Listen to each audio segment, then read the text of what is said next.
Hi, welcome back to Talk of the Town. Today we have Dr. Meredith Cooler, Executive Director for the Office of Special Services for the Jasper County School District, to tell us about special education services in the Jasper County school system. Dr. Cooler, welcome to the show. Thank you. So tell us a little bit about what your job entails.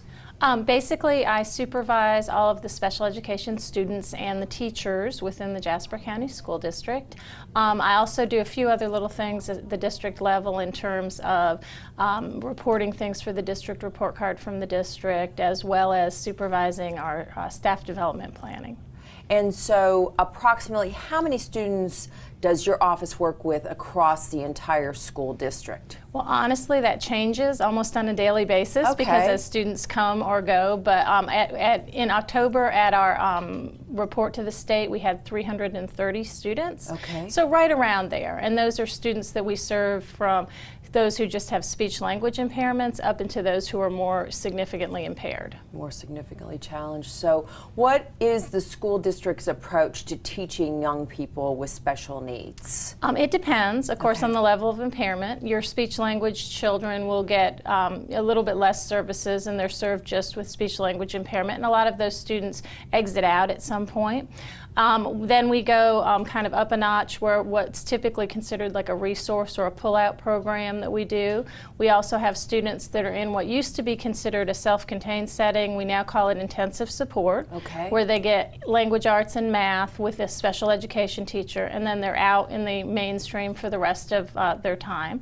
And then we also have some students, which we call functional skills students, that are at a level where they're either in a what we used to call trainable, profound, or severe, and they spend pretty much all day with the special education teachers, and they work on an alternative curriculum. Okay, understood. So some time ago, an organization complained about the school district's work with special education students. Can you tell us a little bit about that? Yes, I can. Basically what it was is there were 3 individual students, and then there was also what they called a class complaint that was filed with the State Department of Education. Most of the complaint revolved around disciplinary issues and the way in which discipline was handled with those individual students, and they take a look at several other students as well. There were some compliance issues found, and we've been working on trying to fix those since that time. And what have you done to address those concerns? And do other school districts frequently get reviewed and asked to make changes to their curriculum, their special education curriculum? It's actually quite common to have some kind of State Department complaint. Probably if you talk to any school district within the state of South Carolina, there's probably some kind of complaint going on right now. In terms of what we've done, we had already started to change a lot of our procedures. We'd noticed that there were some issues, especially with discipline, so we had gone ahead and already changed procedures. There's been a lot of procedural changes. We've added a compliance officer as well as a parent liaison to our office. So we've got a few more people that are helping us kind of have eyes on everything that's going on to make sure that we're compliant with state guidelines. And as a matter of fact, Beaufort had a almost identical complaint just a couple of years ago, which they worked through. So it is fairly common to see it. Yeah.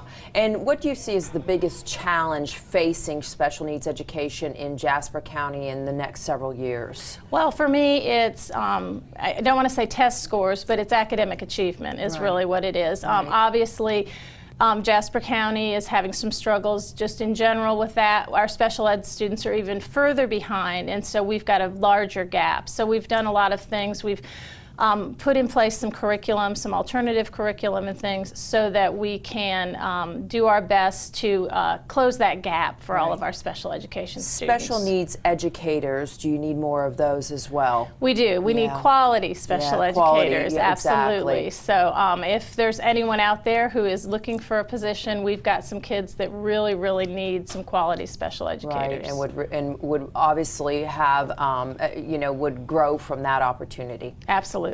Thank you so much, Dr. Cooler, for joining us today. All really good information. Thank you. And we thank you so much for joining us on today's Talk of the Town.